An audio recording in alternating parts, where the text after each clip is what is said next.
What is up, y'all? Welcome back to another video, and in this video we are going to be talking about the Lions' final pick in the 2020 NFL Draft, Jashon Cornell. Let's get it started. If we keep doing that and reload, we're going to wear the offensive guards down, especially with our pass rush ability at the example.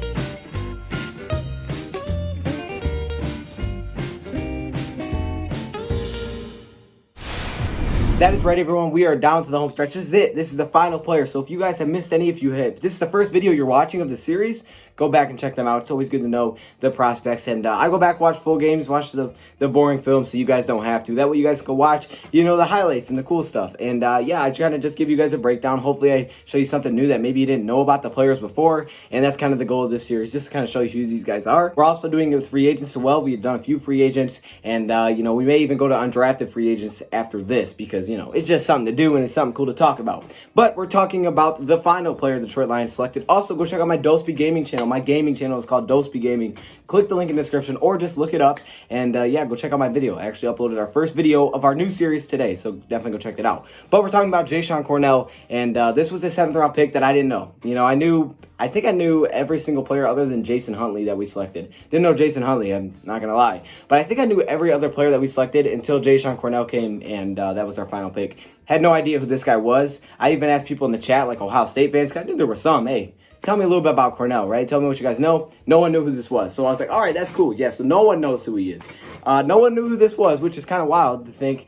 But, yeah, Cornell kind of went completely under the radar because of a lot of other talent on that Ohio State team, offensively and defensively, but really defensively. They had tons of guys come out through the draft. Obviously, we selected 3 players from Ohio State this year, Cornell, Okudah, and Jonah Jackson. We selected 3 players alone from Ohio State in just 7 rounds. So it's crazy. They flew off the board, and Ohio State had 2 other players that went from the defensive line earlier, and David Hamilton, obviously, at number 2, Chase Young. So this guy completely just went under radar, was completely forgotten about, and it's easy to forget about him because he wasn't super consistent at Ohio State. It was really 2019 that he had a really good year. And other than that, he was pretty quiet, which we will talk about. But yeah, I can understand why he fell under the radar. But it's crazy that, we didn't really know who this guy was. But after watching multiple games of him, I think I can rock with it. I think he's actually kind of solid. So let's talk about him. Went to high school at Creighton Durham Hall High School. I'm not sure if I'm saying that right. That's in Minnesota. So maybe some of y'all know about it. Maybe some of y'all live there. I don't know. He's 6'3", 285-pound defensive tackle / defensive end. He can do both. If you watch him, he plays both positions. He can kind of pop outside. He can play on the inside.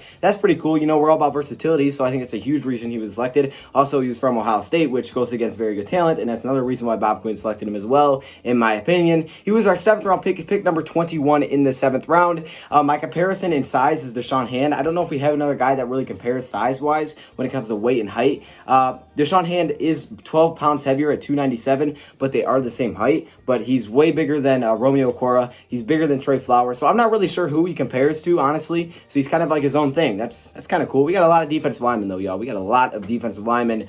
So yeah, I just, kind of want to compare him to somebody who's given a 5.43 prospect grade, which obviously isn't good. I'm not sure what that means. I didn't even check because I know it's not good. If you guys remember last year, we selected a defensive lineman in the 7th round named P.J. Johnson. Dude didn't even make the team. He got in a fight in training camp. That was a mess. I don't know if we'll have the same problems with Jashon Cornell. Hopefully not, because this player doesn't look that bad. He really does not look that bad for a 7th round pick. I don't know. Maybe I'm losing it, but I watched full games of this dude, and I was like, okay, I see you. So let's talk about him. Now, he redshirted back in 2015 and 2016. He barely had any kind of stats. 2017, he kind of got his feet wet with 10 games played, 14 total tackles, 3.5 tackles for loss, and 2 sacks. Not bad. It's a solid year for, the position that he played. I feel like he started more of a defensive end and then kind of transitioned to more of a defensive tackle later in his career. That's kind of how I saw him play. So, he did do both in 2019, 18, 17, but I felt like that's kind of how he went. He played a little bit more DT in his final year with Ohio State. 2018, very similar to 2017, 9 games played, 15 total tackles, 2 tackles for loss, 1 sack. Nothing crazy. But 2019 was a very good year statistically, where he had 13 games played, 30 total tackles, 7.5 tackles for loss, and 4 sacks, earning honorable mention All Big Ten, which is something that, the coaches decided to give him because he was solid. Those are very good numbers. You compare those to a guy like Javon Kinlaw, who went 1st round, who had 35 total tackles to Jashon's 30, which is 5 more. He had 9 tackles for loss to Jashon's 7.5, and he had 6 sacks to Jashon's 4. Obviously, not as good, but it's not bad. It's somewhat comparable. Now, the difference is between, him and a guy like Javon Kinlaw or Derek Brown is, they grade out a lot better consistently, and over years, like multiple years, they were able to put up numbers like that. Cornell wasn't. Cornell was quiet until 2019, but But if you specifically look at that, and then you take into account how many players are on that defense line that are very, very good and that take a lot of the stats away from him, it's not bad. If you guys remember, we selected Austin Bryant. There's really two ways to look at it. You can either look at it and say, okay, one, it's bad because, he was able to, kind of just hide beneath like Chase Young and David Hamilton and people forgot about him and was able to get to the quarterback.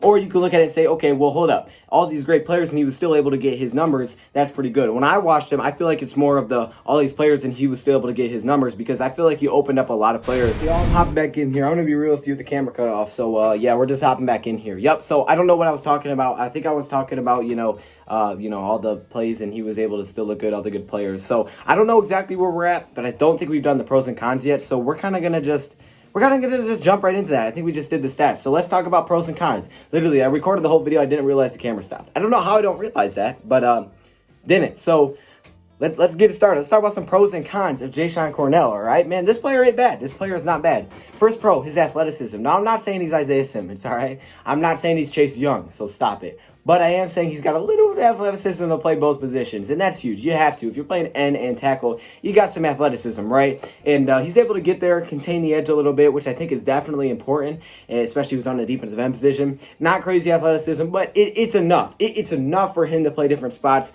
and be serviceable in the NFL to the point where he's not stuck or limited to one position. So that's kind of what I saw from watching him. Next up is swim move. That thing was clean, dog. Like, not always would he get sacks on him, but he would get there after quick. And if that swim move works, you can split into your offensive line real quick, or tackles and guards, whatever it may be. He was able to do that. That swim move is clean. It's not always consistent, but when it did work, oh man, it was beautiful. So yeah, I don't know if I've seen anybody that we selected this year that had a better swim move. Maybe that's because we only took one over the defensive lineman. Maybe that's because he's the best defensive lineman in the draft. I don't know. You tell me. No, I'm playing. He ain't the best defensive lineman. Stop it. I did. It was a joke, okay? Next up, he can move all over the defensive line, which is extremely huge. I think I just touched on that. But the versatility is all that Bob Quinn talks about, okay? Oh, what talent do they play against? And if they can move and play different spots. This dude can do that. Matt Patricia's going to love it. And it gives him a better chance to make the team. Let me just point that out as well, because he's not stuck at one spot. So that kind of goes with the athleticism. He freed up Chase Young a lot. Now, trust me, before y'all freak out, I'm not saying that this dude made Chase Young what Chase Young is. Or am I saying that? No, I'm playing. I'm not saying that. Chase Young's Chase Young. I watched it. He pops off the screen no matter what. But this guy, in a lot of times, kind of opened up what Chase Young would do, because he was able to kind of take the focus on his way, which is crazy that he had a lot of attention drawn to him, and I think that's why his numbers weren't always crazy good, but he was able to take a lot of attention on himself, take on some double teams, work in some stunts with Chase Young, where Young would come around. He was able to take on two guys and kind of push them off, or he was able to create pressure himself, which would make the offensive lineman focus their attention towards him, and it would open up Chase Young. It would open up Chase Young on a lot of one-on-ones, and you do that, and it's over. You can't have Young one-on-one, just like Trey Flowers. We open him up to one-on-ones. He's going to be a monster, just like most pass rushers do. We just didn't get that last season, but a guy like Cornell definitely did that for the Ohio State Buckeyes. Now, I don't think this guy's going to start year one. Keep in mind, Snacks Harrison was undrafted, and John Pennicini was a 6th-round pick. I pointed that out yesterday. That's why I'm saying that, because, hey, you never know. One of these guys could then end up being very good. And this is a guy that I feel like went under the radar a little bit because of all the talent. But, he definitely can do his job. And what our defense needs, a guy that can play both spots and open up some pass rushers. I feel like we got exactly what we needed there for a 7th-round pick. Obviously, he's not doing it at the highest level. He's doing it at a pretty solid or serviceable level, to the point where I think he might make the team. And really, for a 7th-round pick, that's great. I really hope he can make the team. Like I said, he's involved in a lot of stunts. He keeps his head up. One thing that he does really well is able to find the ball. He's able to track it when he's out of the play, when he's forced out of the play, because that's actually one of his cons. It's a lot of times he can be forced or pushed out of the play. In the interior, he's not a great run stuffer. I feel like he's a lot of times moved away. He can be double team blocked and out of the play. He's not really involved in it from the interior. And because of that, he can't really get that big push or push the run game backwards. But he's able to keep his head up and find the runner. And a couple times, he'll get tackles from behind, like 5-6 yards down the field, because he's able to keep his head up and find the running back when he goes by. So that's nice. He just have his head on a swivel and stay aware. And I think a lot of that comes with him being at Ohio State from 2016, right? 2016 to 2019. 5 years at Ohio State, he was able to kind of take some of it in, right?